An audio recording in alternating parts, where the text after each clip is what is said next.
आगे है carbonisation of wood leads to charcoal. अब हम यहाँ पे पढ़ेंगे कार्बोनाइजेशन ऑफ वुड्स और उसके ज़रिए चारकोल हमारा कैसे प्रिपेयर होता है।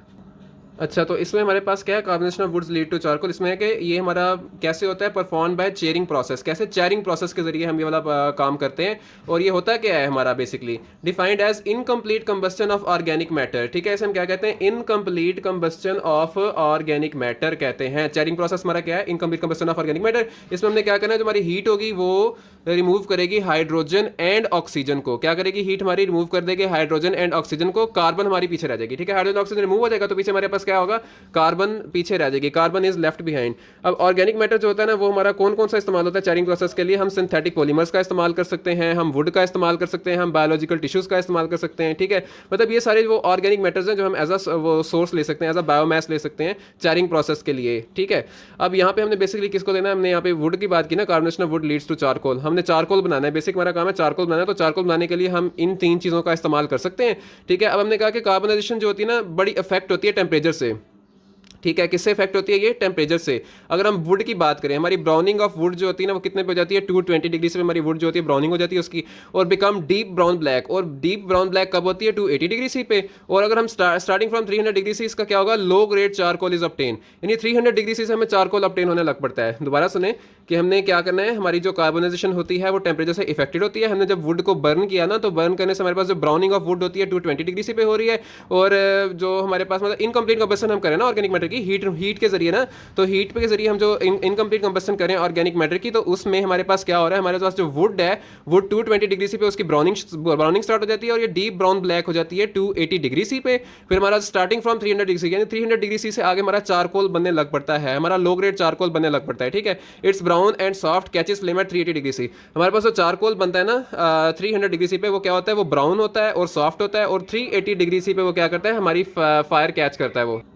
यानी जो हमारा लो ग्रेड चारकोल है, यानी कि लो क्वालिटी चारकोल जो है हमारा, वो क्या करता है, लो क्वालिटी चारकोल हमारा 380 डिग्री सी पे फायर कैच करता है। ठीक है, और जो हमारा चारकोल है, हाई ग्रेड चारकोल कब ऑब्टेन होता है, हाई ग्रेड चारकोल जो है हमें हाइयर टेम्परेचर पे ऑब्टेन होता है और हार्ड एंड ब्रिटल होता है ये। ठीक है, हार्ड भी होता है और ब्रिटल भी होता है। Does not catch flame at 700 degree C. बेशक हम 700 डिग्री सी भी इसको टेम्परेचर दे दें इस वाले चारकोल को, हाई ग्रेड चारकोल को, तो फिर भी वो फ्लेम कैच नहीं करता। ठीक है, burning high grade charcoal leads to high temperature. जब हम इसी तरह के हाई ग्रेड चारकोल को बर्न करेंगे तो उससे जो हमें टेम्परेचर ऑब्टेन होगा वो भी क्या होगा, 2700 डिग्री से टेम्परेचर हमें ऑब्टेन हो रहा होगा। ठीक है, यानी कि हमने यहाँ तक क्या पढ़ा है, यहाँ तक हमने ये पढ़ा है कि हमने जो वुड की क्या करनी है, कार्बोनाइजेशन करनी है, वो टेम्परेचर से अफेक्ट होती है। 220 डिग्री सी पे हमारी ब्राउनिंग ऑफ वुड स्टार्ट हो जाती है, 280 डिग्री सी पे वो डीप ब्राउन हो जाती है। जो हमारी वुड है क्या होती है, 280 डिग्री सी पे डीप ब्राउन हो जाती है। 300 डिग्री सी पे हमें चारकोल ऑब्टेन होना स्टार्ट हो जाता है, हमें लो ग्रेड चारकोल मिलता है और वो क्या होता है, ब्राउन होता है और सॉफ्ट होता है और 380 डिग्री सी पे वो फ्लेम कैच कर लेता है। लेकिन जो हमारा हाई ग्रेड चारकोल होता है वो हमें हाई टेम्परेचर पे ऑब्टेन होता है, हार्ड एंड ब्रिटल होता है और ये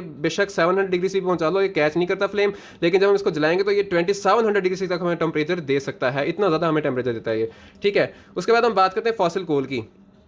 फॉसिल कोल क्या है, it is different from charcoal. ठीक है, it is from naturally as mined under earth crust. यानी कि ये जो हमारा फॉसिल कोल होता है, फॉसिल कोल क्या है, जो फॉसिल फ्यूल्स होते हैं, जो हमारे फॉसिल जो डायनासोर्स वगैरह जमीन के अंदर दब गए और फिर उनके ऊपर वो लेयर्स ऑफ अर्थ आ गए, जो फॉसिल फ्यूल्स पड़ते हैं, तो ये वही फॉसिल फ्यूल, फॉसिल कोल जो है हमारा, जो फॉसिल कोल जो हमारा फॉसिल फ्यूल होता है, ये उसकी बात है। ठीक है, अब जो फॉसिल कोल है हमारा, फॉसिल कोल जो है वो चारकोल से डिफरेंट होता है। ये कैसे होता है, ये नेचुरली बनता है। ठीक है, और it is formed out of decade plant and animal by action of heat and pressure. ये कैसे बनता है, decade plant and animal by the action of heat and pressure. यानी जो डिकेड प्लांट और एनिमल के ऊपर जब हीट एंड प्रेशर लग रही होती है, जो वक्त के साथ साथ लगती है, तो ये किसमें, हमारा फॉसिल कोल में तब्दील हो रहा होता है। ठीक है, अब अगली बात जो है हमारी कि ये जो है फॉसिल कोल और चारकोल में डिफरेंस क्या हुआ। हमारा फॉसिल कोल से भी हम एनर्जी ऑब्टेन करते हैं, हम चारकोल से भी एनर्जी ऑब्टेन करते हैं। ठीक है, अब फॉसिल कोल क्या होता है, हमारा नेचुरली अकरिंग है। ठीक है, हमारा जो फॉसिल कोल क्या है, हमारा नेचुरली अकरिंग फॉसिल फ्यूल है। जबकि चारकोल क्या है, it is produced by burning of wood और other organic matter in the absence of oxygen. ये हमने अभी पिछले पेज पे बात की थी ना कि चारकोल हमने कैसे प्रोड्यूस करना है, हमने वुड की बर्निंग करनी है इन द एब्सेंस ऑफ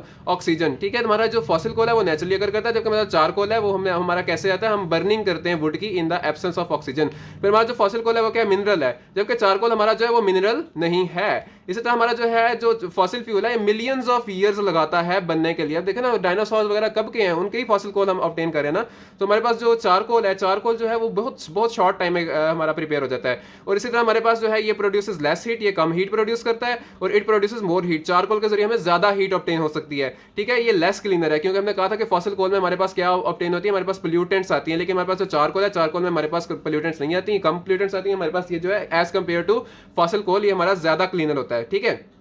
हमने कहा कि जो हमारी पायरोलिसिस थी, पायरोलिसिस का जो प्रोसेस है जिसके जरिए हम चारकोल बनाते हैं ना, हमने कहा पायरोलिसिस का प्रोसेस बहुत पुराना है। ये वर्ल्ड वार 1 और वर्ल्ड वार 2 में भी ट्रांसपोर्टेशन फ्यूल प्रोडक्शन के लिए इस्तेमाल होता रहा है, ठीक है। ट्रांसपोर्टेशन फ्यूल प्रोडक्शन के लिए इस्तेमाल होता रहा है हमारा मेन। अब हम कहते हैं कि हमने जो जिस तरह हमने चारकोल बनाया था, चारकोल कैसे बनाया था हमने, पायरोलिसिस के जरिए, ठीक है। अब हमने कहा कि हमारी जो पायरोलिसिस होती है ना उसकी टाइप्स होती हैं, 3 तरह की टाइप्स होती हैं। पहली टाइप है हमारी कौन सी, स्लो पायरोलिसिस। कितनी टाइप्स होती हैं, 3 टाइप्स होती हैं, और 3 टाइप्स में हमारी पहली पायरोलिसिस क्या है, पहली टाइप कौन सी है, स्लो पायरोलिसिस।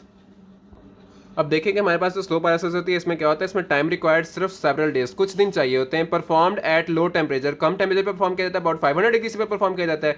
इसके अलावा हमने हीटिंग रेट भी इसमें स्लो रखना है, 0.1 से 2 डिग्री सी पर सेकंड हमने हीटिंग रेट रखना है, ठीक है। और हमने मेजर प्रोडक्ट में इसमें क्या ऑब्टेन होता है, हमें इसमें मेजर प्रोडक्ट चार एंड टार ऑब्टेन होते हैं, ठीक है। हमारे लॉन्ग रेजिडेंस टाइम की वजह से देखें टाइम रिक्वायर्ड कितना, सेवरल डेज, बहुत दिन लग जाते हैं, मतलब कुछ दिन लग जाते हैं ना इस प्रोसेस को, ठीक है। हमने कहा कि because long residence time of gases and other pyrolysis product allow repolymerisation recombination of the reactions, ठीक है। तो इसमें हमारे पास क्या होता है कि लॉन्ग रेजिडेंस टाइम की वजह से, तो देखें ना हमारे पास जो है 7 मतलब सेवरल डेज के लिए हमने ये प्रोसेस को कंटिन्यू रखना है। तो इसमें हमारे पास क्या होता है कि हमारे पास जो गैसेस बन रही है वापस में रीपोलिमराइज होने लग पड़ती हैं, रिकम्बाइन करने लग पड़ती हैं, तो इस तरह के सारे चक्कर होने लग पड़ते हैं, ठीक है। टाइप ऑफ बायोमास जो है वो डिटरमिन करता है रेशियो ऑफ चार, तार एंड गैस प्रोडक्ट, ठीक है। Type of biomass determines ratio of चार, तार एंड गैस प्रोडक्ट्स, यानी कि वो हमें बताएगा कि हमारा जो टाइप ऑफ बायोमास है उसी के जरिए में पता लगेगा कि हमें कितना चार, कितनी टार और कितनी गैस ऑब्टेन होगी, ठीक है।